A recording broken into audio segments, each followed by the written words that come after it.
Alright Richard, it's Joe from Average Joes Joinery here. I'm really enjoying your cutting edge router series. I'm learning so much. I've got a question for you.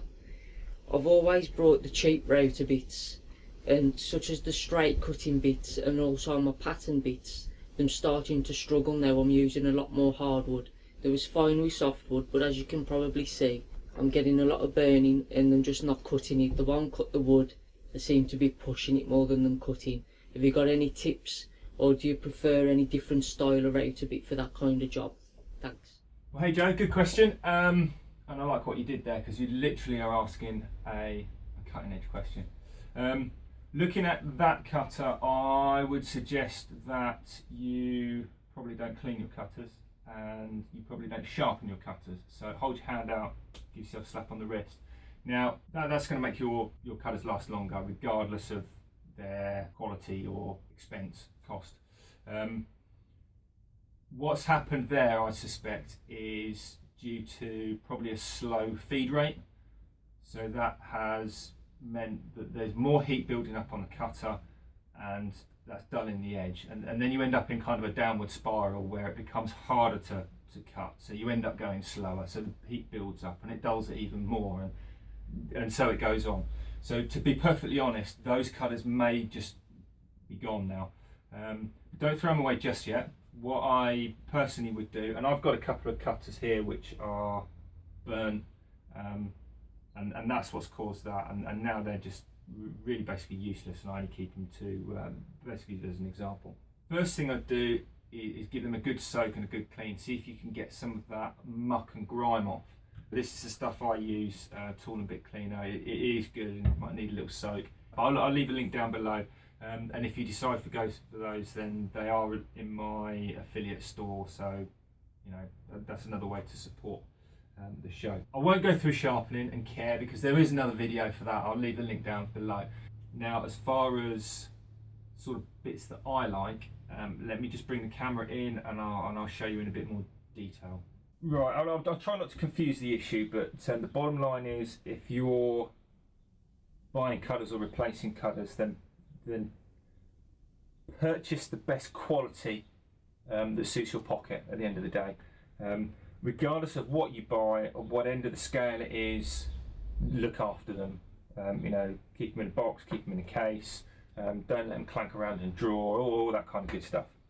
The more expensive a cutter is, if you're buying from a reputable company, the better the quality. I mean, if you think about that company wants to make profit, if they're going to knock it out at, you know, half what somebody else is, they need to still make a profit. So they're going to compromise on quality of things.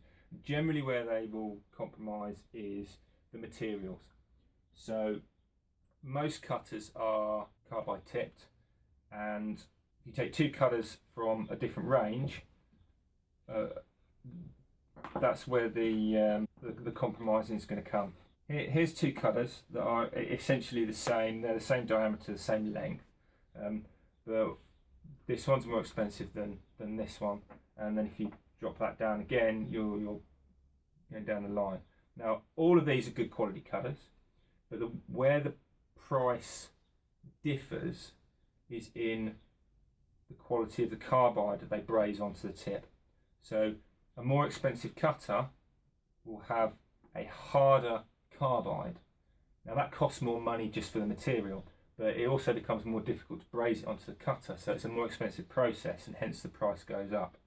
Now that's not to say that these aren't worth buying, because these are years old. In fact, there isn't a manufacturing date on it. These are probably at least 5 or 6 years old, probably longer.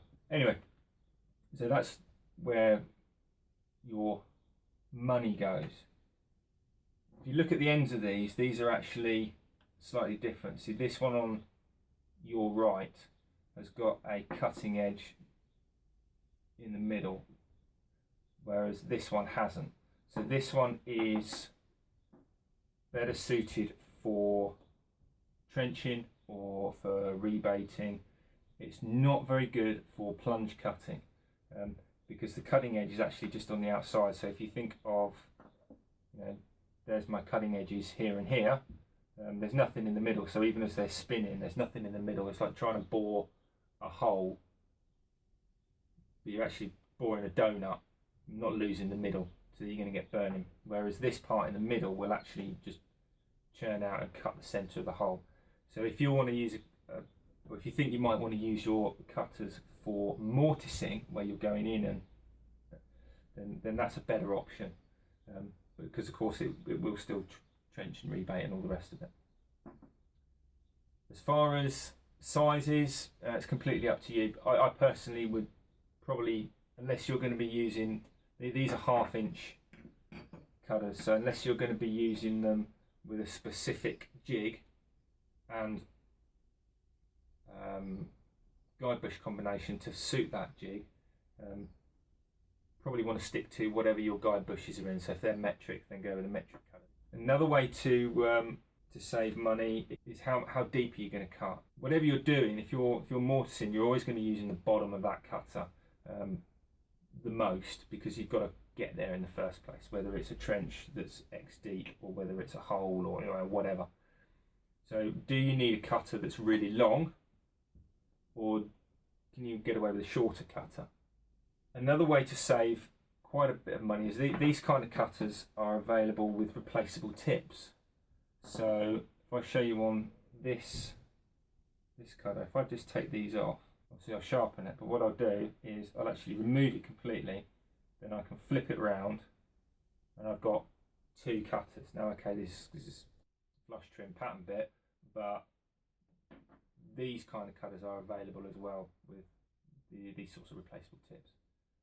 And you can buy the replaceable tips in singly packs of 10, and if you think about the variation cost of a cutter compared to replacing, that's 2 cutters effectively, even without sharpening it. And once I've sharpened it a few times, I've still got the same cutter, I can replace that, and I've got another 2 cutters and another 2 cutters. There's a money saving opportunity there as well. Now you can see this cutter's quite old. It's got a little bit of corrosion on the shank there, nothing too dramatic. It's also got some scratches, but you can see this black coating here, which is actually a Teflon type coating, a non-stick coating to help stop the build up of pitch and whatnot. You can see it's been used quite a bit because it's actually wearing off through to the base bit there. So you can use cutters for an awful long time, and as I say, give it a good feed rate and keep it sharp, and you won't get that build up of heat because it's not spinning in the same place, it's not dulling the edge, and all the rest of it. So that's how to kind of get around the problem that you've got yourself into, and hopefully that's a little bit better in terms of what to look for when you're in a position to replace those cutters. Personally, I'll be honest with you, I will be using straight cutters an awful lot more than I would profile cutters or whatever. They're really the workhorse. So maybe think about spending a little bit more on your straights, get a better quality carbide, it keeps the edge longer, lasts longer and all that good stuff, because you're going to be using it more. If you look after them, they'll probably outlast you. In terms of flush trim bits and pattern bits, again the same principle applies in terms of price point and quality and all the rest of it. A good way to keep them lasting even longer is when you, and I'll show you on this piece, because this actually is a piece of laminated, perfect job for this, is if you're trimming against a template edge or whatever, vary the depth you cut. So yeah, don't always just use it on the bottom, use it in the middle and at the top as well, because that means it'll last longer between sharpens, and that means that you sharpen it less, but it'll last longer for the life of it. This is a 2 flute, which is pretty standard. For really nice work, you can get pattern bits. This has actually got 3 cutting edges, 1, 2, 3. And if you think about that, you get 50% more cuts per rotation. So if this is spinning at 28,000 times a minute, that's 56,000 cuts per minute. If you put an extra cutter on there, that's another 28,000 cuts per minute on top, and that relates to a finer finish.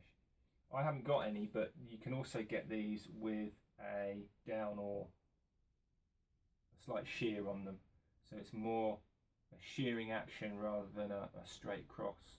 and that's the same principle as you know, skewing your block plane or whatever. Hopefully that answers your question, Joe. If it doesn't, leave a comment, and you know, I can go over any other points or clarify or do whatever. One thing I didn't mention was the pattern bits. Now, I personally refer to a pattern bit as basically a bearing guided straight with the bearing on the shank. So if you've got a piece of work and you put your template over the top of it, and then you can guide against that template. Don't forget, you can actually do that with just a normal straight cutter and a guide bush. So if you learn the cutter guide bush relationship, just make your template smaller, then you don't even need to go to the expense of having another profile cutter. So again, another reason to get good quality straight cutters and basically use them to death. So as I say, hope that answers your questions. For everyone else out there, don't forget to like and subscribe. If you've got a question, then leave a comment down below, and you too could be guest appearance on another cutting edge router tips video. We'll see you next time.